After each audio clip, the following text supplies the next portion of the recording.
আমার আজকের রেসিপি চুলায় তৈরি সফট বন। এই বনগুলো অনেক সময় ধরে সফট থাকবে। চাইলে এগুলো দিয়ে বার্গার তৈরি করে নিতে পারেন অথবা এমনিও খাওয়া যাবে। জন্য প্রথমে লাগবে আমার একটি ডিম, নিয়েছি 7 বোতল লবণ, হাফ কাপ পরিমাণ দিয়ে দিচ্ছি চিনি। বন তৈরি করার জন্য আমাদের লাগবে কুসুম গরম লিকুইড দুধ। এবার দিয়ে দিচ্ছি হাফ চামচ পরিমাণ ইস্ট। এবার সবগুলো উপকরণ একসঙ্গে আমি ভালো করে মিশিয়ে নিচ্ছি।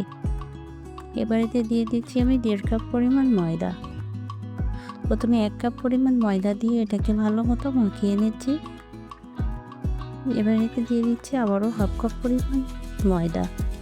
এবার হাত দিয়ে আমি ভালো করে মিশিয়ে দিচ্ছি। এবার দিয়ে দিচ্ছি রেগুলার রান্নার তেল। এটা দিয়ে আবারও ভালো মতো মাখিয়ে নিচ্ছি। এটাকে রেস্টে রেখে দিচ্ছি 1 ঘন্টার জন্য। 1 ঘন্টা পর ডোটা অনেকটা ফুলে গেছে। এর ভিতরে যে বাতাসগুলো আছে সেটা বের করে নিতে হবে। এবার যে কটা বন তৈরি করব সেভাবে ভাগ করে নিতে হবে। তো আজকের এগুলো দিয়ে আমি 4টা বন তৈরি করব। তো আপনারা চাইলে বেশ কম বেশি করতে পারবেন। এবার এটাকে ভালো মতো হাত দিয়ে গোল গোল করে নিতে হবে। যখন আমার গোল গোল হয়ে যাবে তখন আমি এগুলোকে রেখে দিচ্ছি। আমি এরকম করে হাত দিয়ে এক একটা বন তৈরি করে নিলাম। এবার একটি বন নিয়ে আমি বেলুন দিয়ে হালকা চাপে বলে নিচ্ছি। যে যেরকম সাইজ বানাতে চান সেরকম সাইজ করে আলতো হাতে এটাকে বেলে নেবেন।